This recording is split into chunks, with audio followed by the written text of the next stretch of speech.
Okay, let's get started today.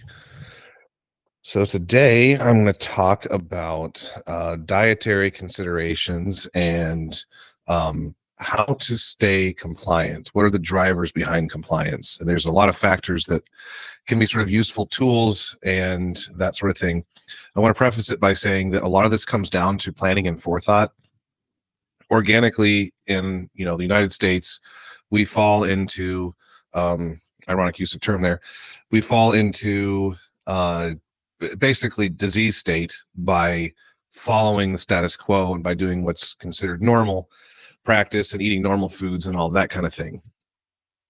So in order to counteract that, one must sort of act deliberately to do so.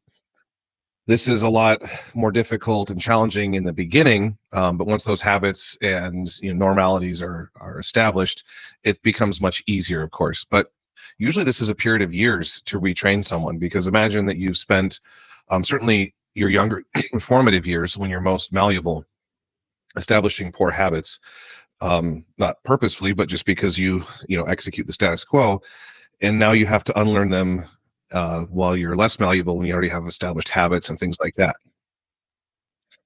And so it becomes very important that one approach compliance with a diet with very managed expectations of what it takes and what's involved. And I guess a strong understanding that it's not going to just happen and it will take a long time to retrain yourself. So here's like some more, now that's kind of high level. Here's some like tips, tricks, things that I've seen that have really helped me be compliant with a decent diet and that I've implemented for a lot of you guys. Some of you guys are going to recognize some of this advice because it's like things that I gave specific to you and that sort of thing. So main tools you can use to train yourself and to remain compliant on a healthy diet.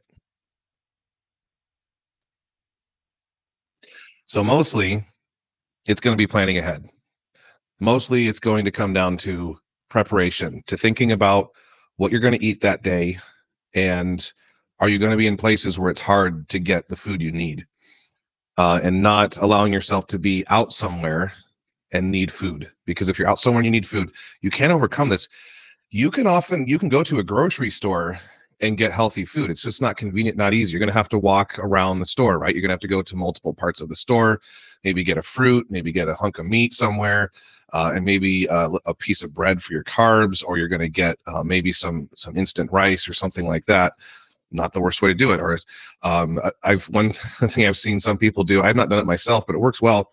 Get a salad and a rotisserie, like a grilled chicken, not fried chicken, but like or even usually like a baked chicken. Usually a lot of grocery stores have that. Just go get a pre-made green salad, throw the chicken in it. It can work. So things like that, things where you are thinking throughout the day, what in the morning, what do I have going on today?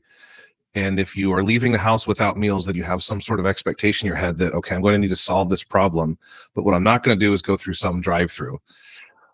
And I've gotten away a little more from recommending people get like salad at McDonald's, just because of how fatty the dressing is. And a lot of people have a hard time only eating half of the dressing. You realistically should only eat about a quarter to half of the dressing they give you at all those restaurants. It's just way too much. It's just a load of fats and oils, and they're all really low quality fats and oils too, and often cause digestion problems and things like that. And you're definitely better off doing that than getting the chicken tenders or whatever they got, or the burgers, which is probably the worst thing on their menu for you and taste wise. So think of the pre-planning component. And those of you that are on diet plans that I've provided, I mean, obviously you guys flex here and there and make adjustments and try to stick to the macros and that kind of thing, and that's fine. Trying to look at it as a problem to solve is the way to go, rather than sometimes I think people fall into the trap of seeing license because you're out. It's like, well, I'm out so I can blah blah blah. Well, you are out, but guess what? Out running errands for the day in your local town isn't really a special occasion that warrants whatever. eating an extra 500 calories that day. And so if you are going to be out and you don't bring food, then you're going to have to solve the problem. And the best way to solve that problem is not going to be, wife disagrees. Which part? Is your wife listening, Jamie? She is. When you said going out and getting groceries is an indication, she very promptly said, yes, it is. I mean, I get that it's hard. She's third trimester pregnant, so. Yeah, I mean, yeah, and it's pregnant in the summer, and you got kids. Like, I get that it's work, but I'm more talking about, the way that we think of, like, hey, it's Thanksgiving dinner, I can go over a little bit. That's fine. But a lot of people fall into the trap of like, hey, I'm out for groceries. It's fine. I'm kind of treating myself a little bit here. Well, you're just out working. If you're a homemaker, you're just out working. If you're, someone that has a job and you're out for the day, you're just out working. That's really what it comes down to. So it's not like a time that I would advocate for someone to just be like, oh, I can let this go because this is a special thing. I'm going to the grocery store, I get wrangling kids and all that stuff is work, but it is work. It's not time to celebrate yet. That's the point I'm making. And if you do find yourself out, though, I mean, if you're like, if you're a homemaker and you're out, actually, like, congratulations, you kind of have the easiest access to quality food to eat for lunch that day because you're at the grocery store. So you can go buy some fruit and some piece of meat, buy sandwich meat.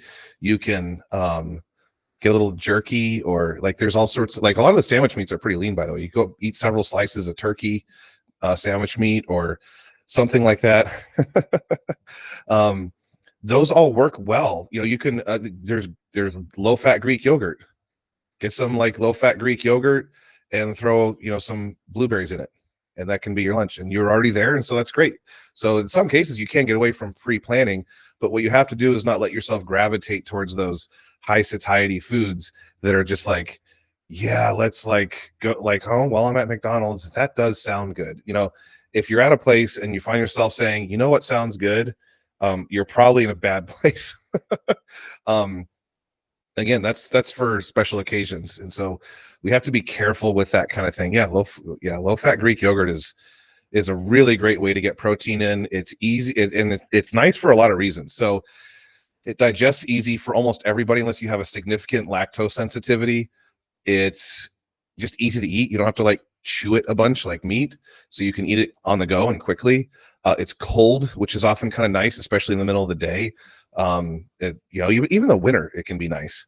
And it's, like rich. And if you add just a couple drops of vanilla extract to it, it really wakes it up. So it can get rid of some of that like little bit of bitterness from the yogurt. That's just a little bit, and it's no real calories to do that. So like, it's a great way to do it. Throw a little fruit in there, maybe a little sprinkle of granola if you want. But if you do that, count how much you're putting in there, because granola is dense.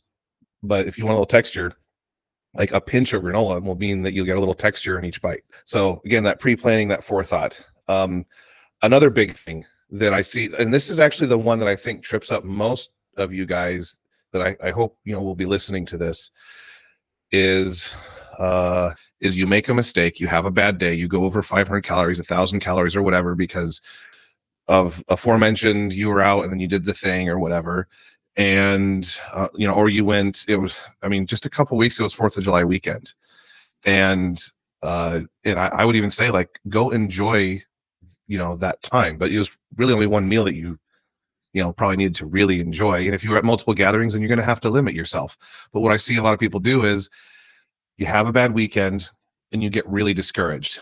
You're like, man, now I weigh the same that I weighed a month ago. I had lost 4 pounds. Now I've gained 5. Now, contextualize all that though when that happens. So yes, it may feel very discouraging because you saw the scale go back up. But the scale isn't everything. There's context to this, and there's more going on. It's really hard to put on 4 pounds of fat in like a weekend. It's almost impossible. So you didn't gain it permanently. It's water and it's bloat from the carbs. but also realize most of us were out and about 4th of July weekend. We were outside, we were hot, we were sweating, we were probably getting like bloated a little bit from the types of food, probably a lot of salt, probably just a lot of foods that are very inflammatory. And then that sunlight and that heat and everything else caused some water retention. And you probably might have found that your hands were getting, like puffy feet or puffy face, those types of things. It was probably water. Most of that's going to go away after a few days of eating on diet, on plan, drinking your water, moving around like you should. So it's not like you gained that much fat. Did you gain some fat? Yeah, probably. If you did that kind of thing, but you didn't gain 5 pounds of fat. You gained 1 or 2 pounds. And yeah, that sets you back a week or two. That's a bummer. But what you have to do when that happens is, instead of throwing your hands up and going, I just can't, or this is just not working, or any number of things that I hear people say where it's just like, I work so hard and then I have a little slip up and then it all goes away. Well, 1, it didn't all go away. And 2, if saying 4th of July weekend, you spent the whole weekend binging, it wasn't a little slip up. It was a whole weekend of slip up. And that, might sound like a tough message to hear, but if that's what you did, then that's what you did. But then what I would say is move on. It happened. You did it. That's a bummer. Try to do better next time, of course. But you have a whole year till the next 4th of July, but you have your birthday weekends with the kids and other things like that. It's summer and people are getting together. And then you're going to have the holidays, right? So these are all skills that you build for, like, what are your expectations for what are you going to do? What are you going to partake in? How much are you going to eat? And a lot of people need to just move on from a bad weekend more quickly. If more people did that, well, let's say this, those of you that I'm working with to help you lose body fat, most of you, this is where you fail. You just got to move on. You just got to go, hey, that happened. It's in the past. Now you can't change it. The takeaway is, I'll try to do better next time, but I'll continue down the path. Because if you don't, you won't meet your goals.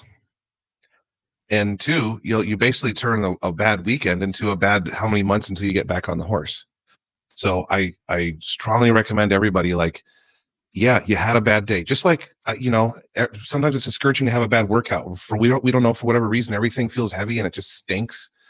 And it's not fun. You didn't really feel like being there, or whatever.